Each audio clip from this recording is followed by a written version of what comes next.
All right, ladies and gentlemen, this is the second hangout for the day. Shout out to each and every one of you guys. And this one, as you can see by the title, it says Baptism by Fire, the DCEU, and Krypton.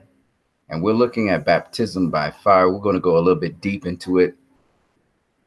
And we're going to discuss it. Now, if you do know that baptism by fire is a saying, it's a metaphor for going through difficulties, being baptized through trials and tribulations, having a tough time, whatever it may be. It's considered fire. And some people say it's like a test. And it's interesting that in Krypton, there's a reference to this by the designated representative of Ra, the voice of Ra. It's supposed to be a prophet. Of course, it's not really the voice of Ra. It's really Brainiac's sentry that's controlling him. But nonetheless, it's still a very pertinent theme. And so we're going to go into it right now. Remember, you can put your comments in the comment section. The comment section will be on my right here. And leave your comments. I'm always interested in what you have to say in the chat section. So feel free to do so.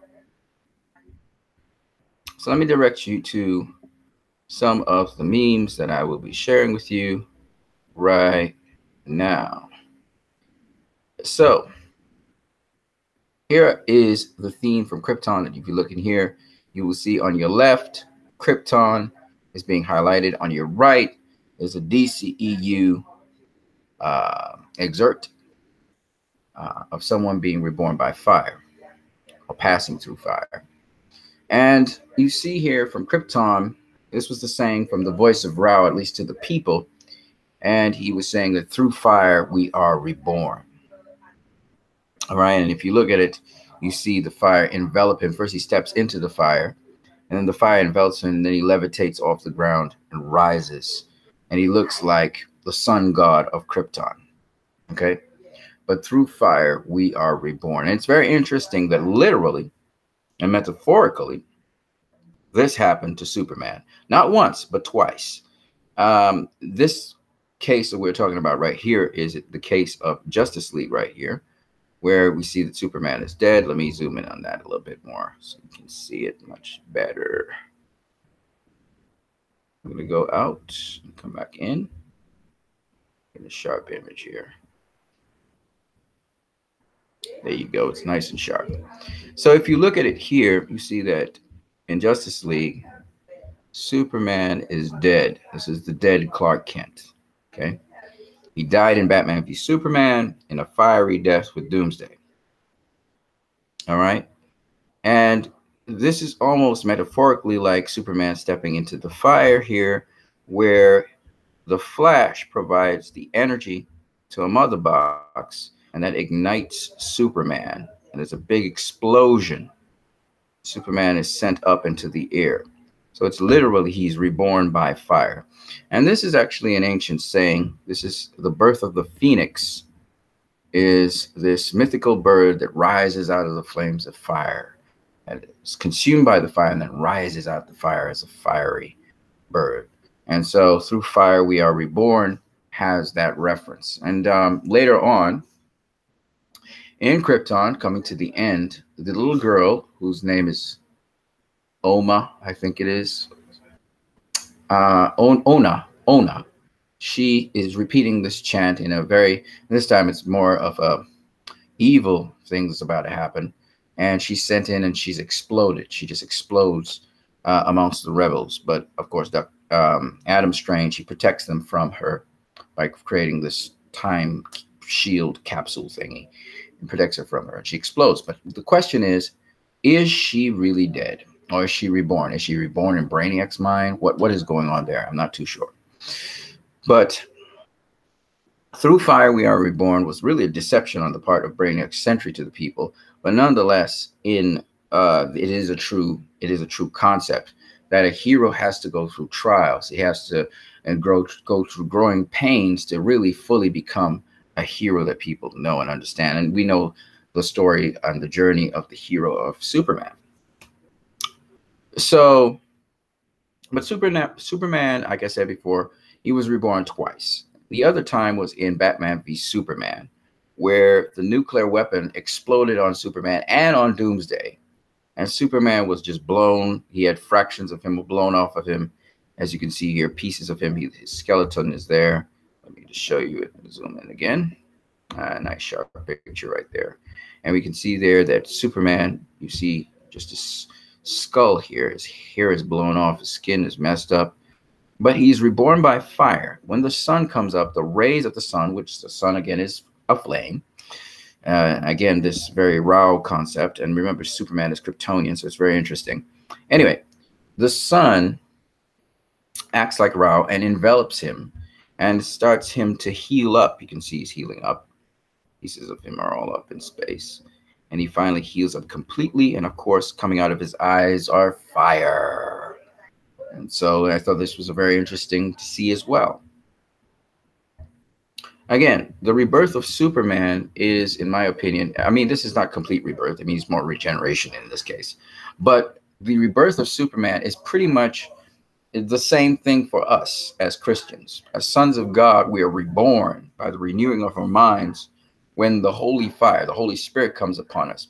Kind of like Shadrach, Meshach, and Abednego when they went through the fiery flames and were not burned, were not consumed. Similarly, a person who's born of the Spirit, he goes through fiery trials as well. And that's a process of him being reborn. It's a process of death by fire and then resurrection by fire. Pretty much Jesus went through the same thing. He was tortured by mankind. He was brutalized, punished, then crucified, and then he rose again out of the flames like the phoenix. So he died in the flames and then he rose in the flames. You understand? Now, when we look at Doomsday, we see the other side of the equation. Doomsday was born out of energy. So he was born out of the fire. And so when Doomsday was exploded with Superman, here you see the big explosion, and he rocketed back down to Earth, he actually received energy. He was energized by that. He was reborn, and his skin came off, and scales started to come out, and bony structure started to come out of him, and he exploded. And when he exploded on, I think it was Stryker Island, it was called, also known as by another name, there was this big energy emission that he had and shot up into the sky. And then it's like Superman, fire comes out of his eyes, and he can fly, and he's actually learned to do other things. And so I find this very interesting that even on the evil side of the equation, on the destructive side of the equation, there can be rebirth, as we saw also in the case here of the Brainiac Sentry emulating rebirth. Okay, again, a lot of fire. It's not once this happened, but twice. When Superman smashed Doomsday into those what seemed like fuel containers that blew up all over the place, he was energized again, as we can see here, and then he emitted an energy blast, and he was reborn. Again, more scales and more of his skin peeling off, and he's becoming more and more resistant. And it just shows you that rebirth happens on both sides of the spectrum. Rebirth can happen in a positive way, or rebirth can happen in a negative way. You know, we think of the undead. You know, we think of zombies and those kinds of things. But in this case, we're looking at something that is born out of fire. So, you know, the hellish nature of things can be born out of fire. It's a choice you have to make, whether the fire will make you a worse person or make you a better person. That's up to you. Everyone is consumed by a fire of some kind. Fire can be looked at in a metaphor as passions. And you can be consumed by the fire of hatred. You can be consumed by the fire of lust. Or you can be consumed by the fire of love. Or consumed by the fire of the fire in your belly to help other people. The fire in your belly to heal other people. So there are two types of fire, if you think about it. It's the same fire, but seen from different angles, I guess. So I just found that was interesting for people to look at. And then, of course, we have one more. We have Cyborg. Cyborg was birthed out of the mother box. Again, another energy blast. He was born out of fire.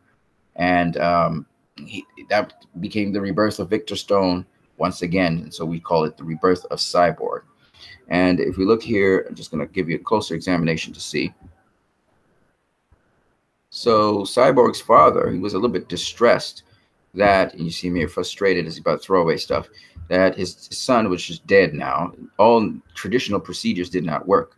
Then he found the mother box, which he said was a government prototype. And the mother box was able to infuse energy into Cyborg and bring him to life, the rebirth process. And that, of course, energy is like a fire. And the interesting thing about that is that Cyborg was in great pain as he was coming back to life.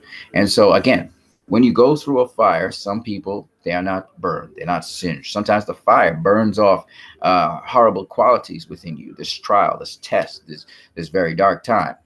And so I'm just saying that there are very much variations. You have a choice between between good and evil. You also have to understand that sometimes most people go in between that. They sometimes have pick some parts which are good, make errors in other places, and therefore they get hurt.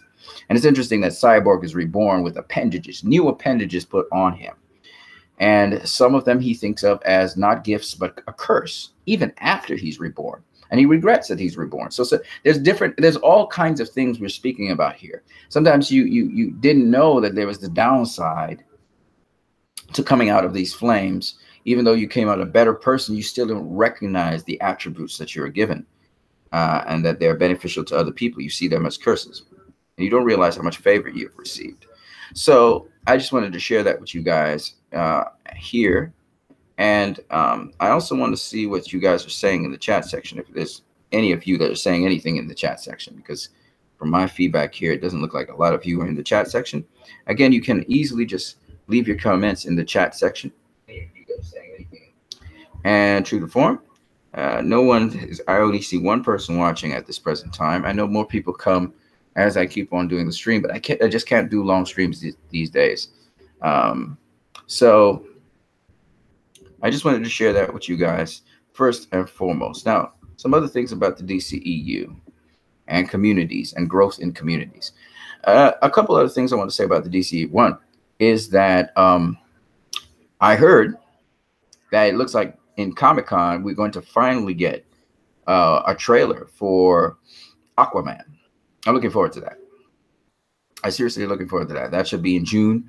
So June's right around the corner. The year is flying like a bullet. So I'm looking forward to that. And also, I think that Shazam, I saw the director of Shazam said that he wrapped up filming the principal photography on Shazam. So that's really awesome. And now they have all these special effects of Shazam to do. So Sandberg said he wrapped up Shazam. That's also an awesome thing.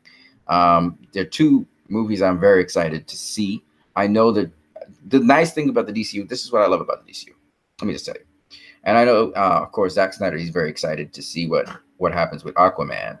But what's exciting about the DCU to me is conceptually, and, you know, there's a lot of weight and meaty stuff about the characters in the DCEU. And I like that these characters actually represent qualities and attributes which are clearly defined for us.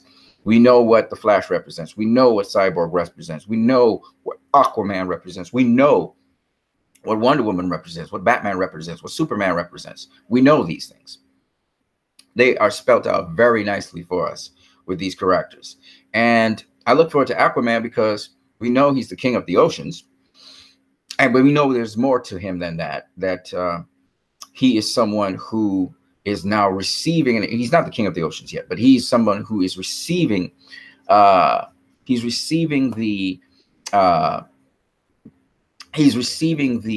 mantle of the charge of, you know, the respect to the ocean seas.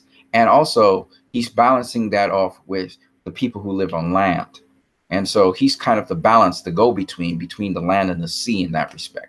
It should be very interesting how that all gets resolved, because there are some tensions between the sea and the land, seeing that the land dwellers, they do a lot of pollution to the sea, as well as they do a lot of indiscreet fishing and all of that kind of stuff that goes on. So it would be very interesting to see the relationship between Aquaman and the land, as well as the world under the sea, and how close they come to looking at the world as Atlantis, the real Atlantis that actually existed. So I'm very interested in how they actually handle Aquaman. And I know it's going to be sort of realistic, but yet there's going to be some fantasy elements, something like Wonder Woman, sort of like. But I don't know how James Wan will approach this. He has a totally different style to Patty Jenkins or to David Ayer or to Zack Snyder. So it should be very interesting, and that's what I'm looking forward to in this universe. Of course, I've seen the rumors. They're talking about how he has to scrap everything and do everything all over. And you hear all these ridiculous rumors out there. Don't buy into that nonsense now. You guys need to be more adult about that. The last time you guys got chained up on Justice League and y'all literally brought down a very good movie. Didn't bring it down completely, but yet you did hurt the movie because of that. So I'm hoping you guys will get much more smarter, much more intelligent, you know, because if you look at my videos, you'll realize I try to use my intelligence and my maturity with these films. And similarly, when I look at films such as any film for that matter, I told you I was going to do a review on Gladiator, as well as I'm going to do a review on Black Panther. I mean, a breakdown of Black Panther. It's a spectacular movie. I have not also, I think I did a little review on Star Wars: The Last Jedi, but I want to do some breakdowns on that thing, because those are movies. You know, what I appreciated about the director for Star Wars: The Last Jedi. Hold on a second. Let me just see if anybody's saying anything. Oh, yes, here we are. Shadow Dragon. Hey, man, what's up? Rumors are just toxic. Yes, sir. I agree with you 100%. The rumors do no good.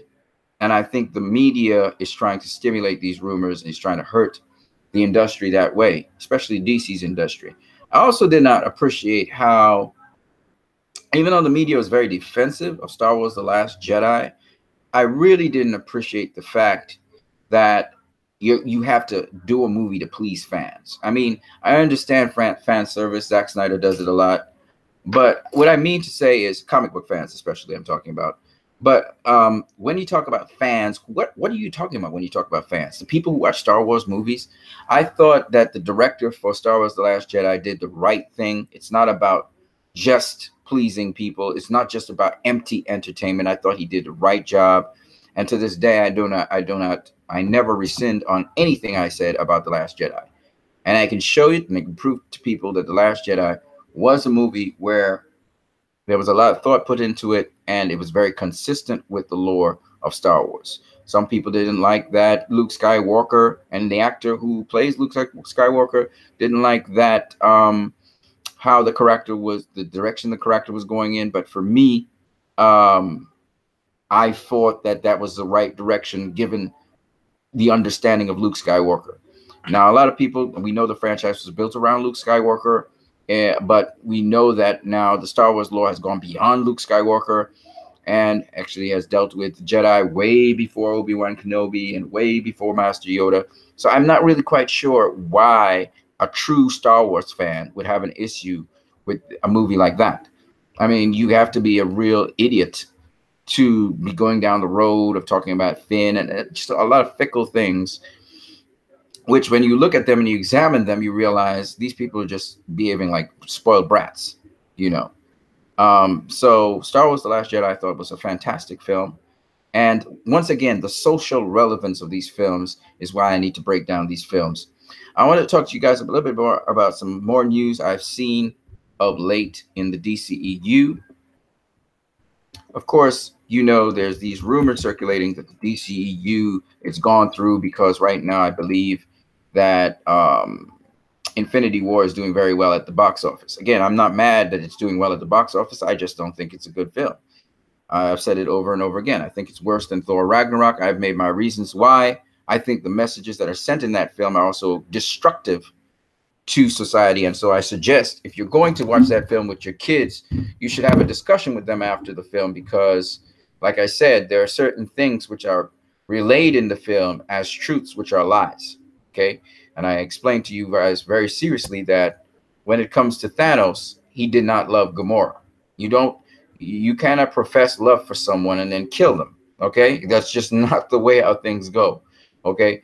That is not a loving act. And therefore, he did not love Gamora. This is very important for people to understand, because the message, the emotive message, a lot of people feed off of emotions, how emotionally something is carried across. And that is why some people are tricked into believing things that they see. And when you don't have, you're not a person who is cognitive and really depend on reasoning, and you, while you may be emotionally manipulated for a season, you be able to see past that emotional manipulation. It's very important people do that. A lot of people are emotively controlled by leaders today. Exactly, Shadow Dragon 1939. Exactly. Thanos is not right. Absolutely. There's no sacrifice involved in what Thanos is doing.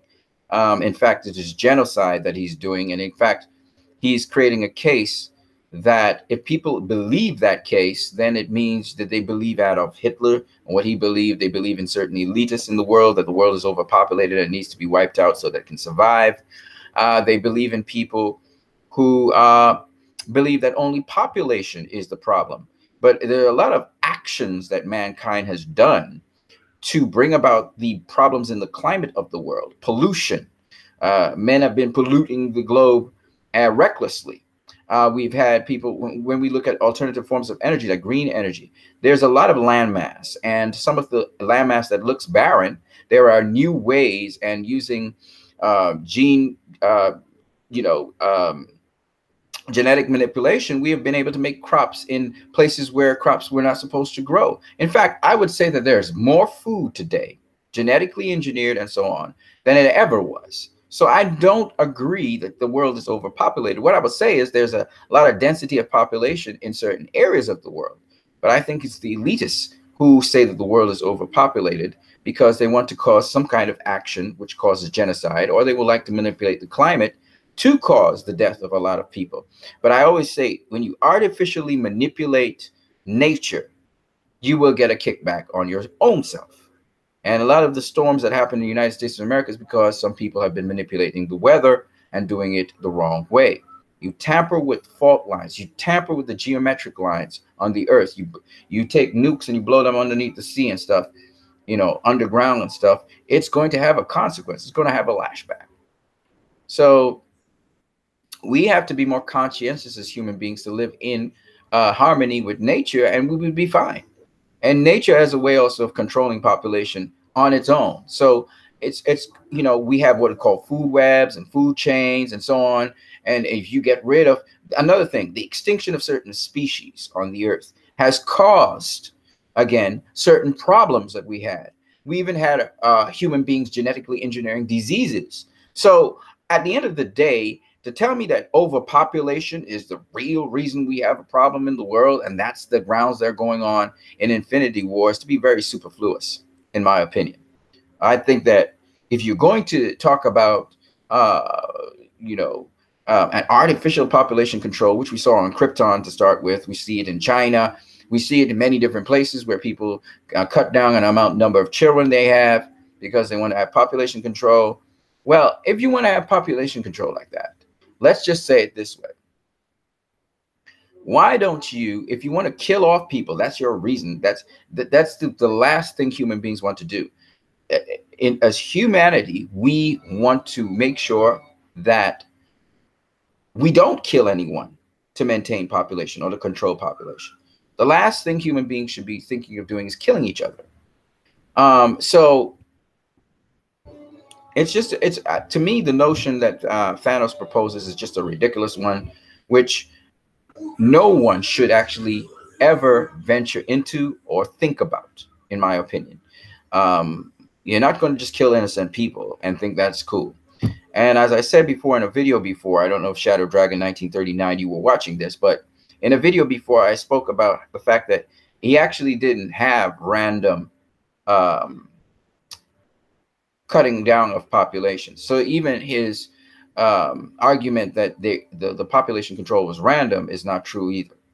And I gave the grounds for how that was. So the entire theory that this movie, Infinity War, is built around is one which is inconsistent throughout the movie. And they try to chalk it up to him being insane, but no, insane people who believe in a certain philosophy, they usually keep to their philosophy. They don't stray from it. Anyway, that's besides the point. What I was saying to you is that in the DCEU, we find that We have all these themes that build up and make these movies what they are today.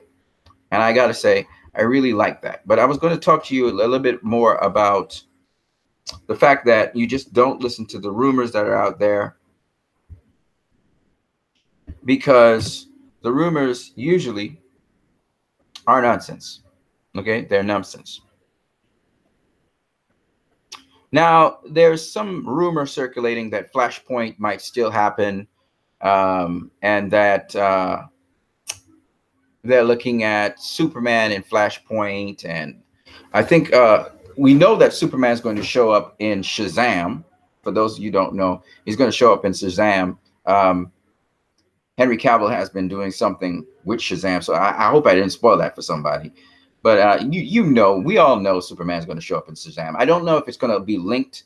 It would be nice if they could have linked it somehow to the beginning of Justice League before Superman, of course, died, which would have been really around the time of Batman v Superman, 2015, 2016, somewhere thereabouts. But it would be nice if they could link Shazam somehow to that. But either way, we know Superman's going to show up in Shazam. That should be pretty awesome. With respect to some other DCEU news, there are some superstars. There's some actors who want to show up in the DCEU. We know that Patty Jenkins had given an AOK for who Dr. Nirvana is going to be. And I'm hearing, I'm not too sure how true this is, but they were looking at a particular actor for Catwoman, if I'm not mistaken. You could correct me on this. If Catwoman was supposed to be one of the people, I think the actress for Catwoman, if I'm not mistaken. Let me see if I can get it for you.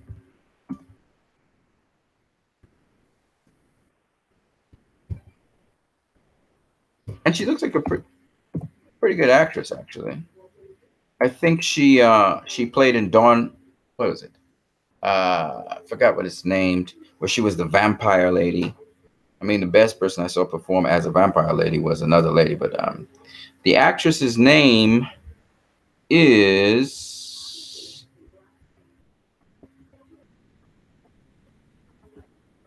I don't see her. I don't see her. I don't see her. I don't see her. I thought I see her. And they want some people wanted the woman who played in Underworld to play Catwoman, but I would prefer somebody else. But the actress, she's a Mexican actress. Gonna find her here. Let's see. Hold on a second. That's not her. Oh well. Okay, never mind. But I think who is it that was referring to her? I think it was David Ayer was talking about mentioning her as the actress to play Catwoman. Of course, a lot of you guys are really dying to hear some more DCEU news. Not much DCEU news out there at the present moment.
Okay, so I hope you guys are not dismayed by this. Hold on a second. I dropped internet connection for a second. I'm trying to get myself back on here. Come on. Come on. Bring my camera back on. There you go. All right. I lost internet connection for a minute, folks. But we're back. We're back and we're live. Okay. So I was talking to you guys. I don't know where we fell off, but I was talking to you guys about some news in the DCEU. I was talking to you guys about some news there, and we're talking about the Blackhawks. And these are all rumors, though. Blackhawks being directed by Steven Spielberg.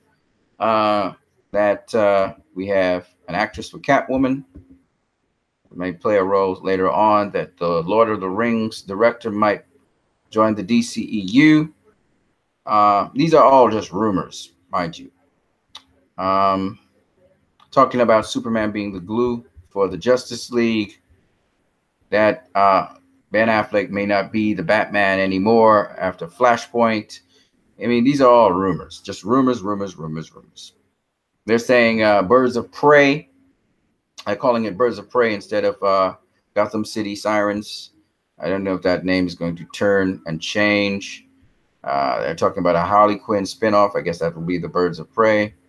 As I said before, DC is announcing a streaming service with Swamp Thing, with the Teen Titans. So Titans, look out for Titans there, with Nightwing and Company Limited, or Robin and Company Limited.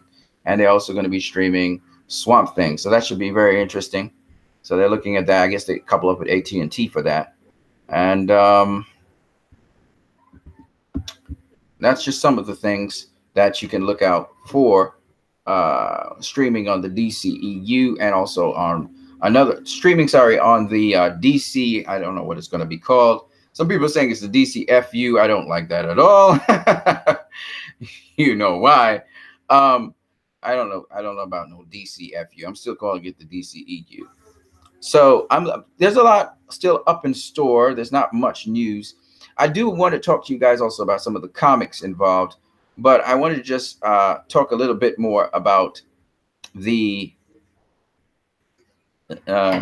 upcoming stuff that you can look forward to in the DCEU. Of course, it's going to be Aquaman this year, and then we're going to look at also Shazam next year.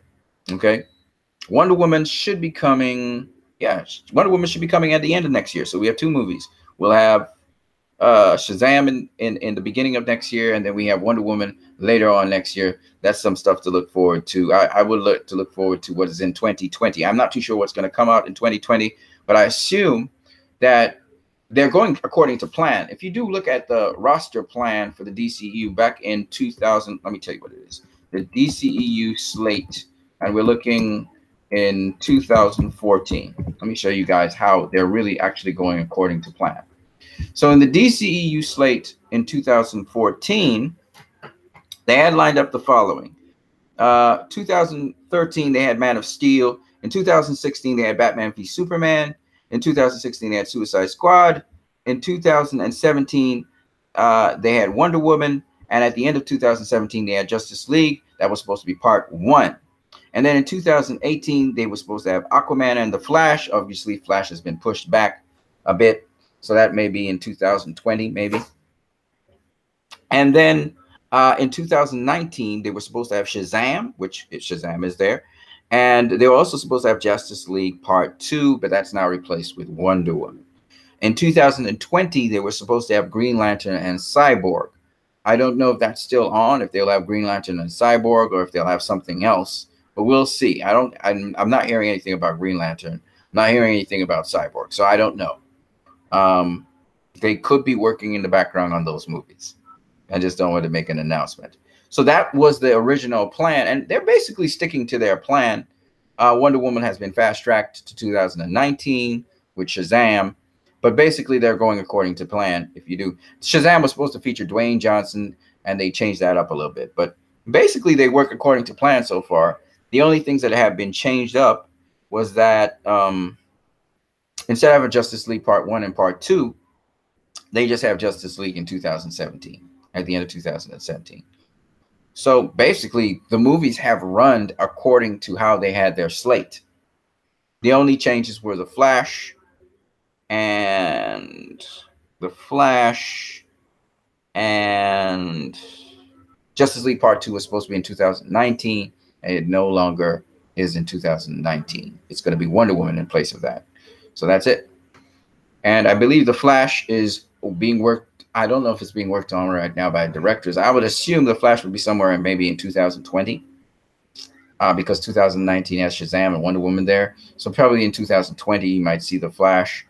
It's up for grabs. I don't know exactly what they're going to do there. And 2020, we probably won't see a Cyborg movie because I haven't heard anything about a Cyborg movie.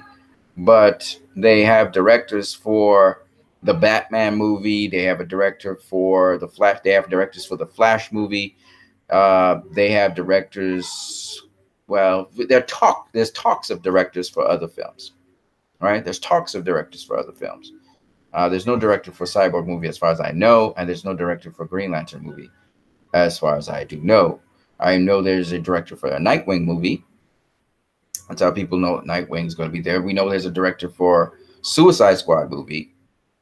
So I don't know where Suicide Squad will fit in that equation. We know there's a director for Gotham City Sirens, Birds of Prey. I think it's being called. I don't know what it'll end up being called. So there are those movies there.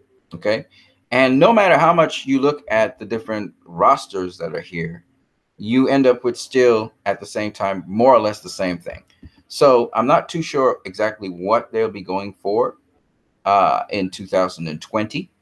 They have a lot of films in mind, and I would like to see what they would put out for 2020. But I wouldn't be surprised if somehow it still falls, one of them at least, from the original roster in 2014, and then re-emphasized in 2016 in Comic-Con that Flashpoint would be coming around. I would not be surprised if there's a Flash movie somewhere around there, because it was supposed to be a Flash movie in 2000 and I believe it was in 2000 and what year? 2018. So Flash was supposed to be this year with Aquaman, and it's been pushed down, parried down. So I wouldn't be surprised there's a Flash movie probably in 2020. Okay, that's what you may see actually, which would make sense to me that they have a Flash movie going. But there's a number of other movies rolling at this point in time. So I can't really say if that would be the movie that will come out or not. But to me, from what they said in 2014, basically they're going according to plan. And it wouldn't be, like I said, I wouldn't be surprised that the Flash movie comes out in 2020. I wouldn't be surprised because that was supposed to come out. I'm pretty sure there will not be a Justice League 2 movie coming out in 2020. It's just not enough time to do a part 2, unless, depending on how the Snyder Cut comes out, maybe there's already enough material for part 2 of that. So maybe they'll just roll that in on 2020. So you have Justice League 2, and that would cover everything that they were supposed to have done, and then they go to something else. I don't know. They have many options, many choices, and how they want to approach things. So it should be very interesting how they go about doing that. And quite frankly, I don't have a problem. Once the product is good, and I know that James Wan is working on a very good product, so I don't have a problem. You can see he's taking his time with his stuff. He's not playing around. He wants it to be good. So I'm always on board with somebody who takes the time to make sure the movie is right. And I'm hoping that, Patty Jenkins didn't have studio interference. I've later heard it wasn't the studio that was doing that. It was just some of her colleagues. She was talking about arguing for the No Man's Land scene because they couldn't see it. But with James Wan, once James Wan can get his vision up on the screen, I have no doubt it's going to be fantastic. It's going to be fantastic, something we've never seen before, and something we would totally love. So once James Wan's Aquaman comes up on the screen and it really does well and blows everybody away, I think a lot of people in the DCEU will be back on board. And what matters right now is the people in the DCEU need to enjoy this movie. They need to enjoy it first, and then everybody else can enjoy it. But it's important the core base is agreed on this film. That's basically it for Aquaman, really. And I really don't have a doubt that Aquaman will turn out to be a pretty good movie. So I'm not really worried about that. I'm really satisfied with the DCU so far. I understand that there are rumors and there's all these negative things you have to look out for out here that that lead to people, uh, bad mouthing the DCU. A lot of things that brought the DCU down are generally rumors and dirty stuff, dirty tactics that people have used who are opposed to the DCU. So I don't think we've seen the worst of us try attempts at assassinating the DCEU. There'll be more of that, but I think that once the people who are supposed to support these movies support them, there's going to be no problem. What happened was the DCEU base, the people who were supposed to support Justice League, did not support Justice League, which is why Justice League got hurt. And the people who you would not expect to support Justice League, they supported Justice League. So it's just one of those weird things. Internationally, did phenomenally well, but domestically, there was this hate agenda that worked out just well, so that they were able to, hurt it domestically. So these things happen. These things happen. We learn along the way now what to do about those things. But good movies, to get good movies, you have to ensure that you don't go with the crowd and with what everybody else is saying. You have to know for yourself that a movie is good for you, and you must know your taste in movies as well. For me, I like sci-fi, I like realism. So for a comic book movie, I like watching movies that make me reflect on it, and I can see how I can see things so that I can help communities, I can help other people and benefit them. And that's why I'm even here talking about these movies, right? So like I said, I'm going to break down Black Panther. I'm going to break down some of the other DCEU movies. And also I'll continue to give you more information on them. So yeah, baptism by fire. Hey man, you give us your experience where you've been baptized by fire, where you had to go through a very difficult situation, and how did you pull yourself out of that situation and come out for the better or for the worse? Remember, through a trial or very difficult situation, it really is based on your choice and what decisions you make that determine the outcomes to these things. So I'm very interested in hearing what you have to say. Put it in the comment section. And don't forget, you can also donate to this channel. I haven't seen anybody donate to this channel in a while. So you can also donate to this channel. You can donate through Western Union or through MoneyGram. And I'll give you the details in the inbox. All you got to tell me is what you want to do. And if some of you guys are broke, don't worry about it. I'm just putting this out there because I also wanted to get to see how this social media and how YouTube works, and see what can happen on social media with respect to money-making properties and money-making things for analysis of film and stuff like that. So I'm just looking and seeing, I'm testing out different variables to see what happens. Well, guys, I hope you guys have a great day. A happy Mother's Day to all the mothers out there, and I'll catch you guys later.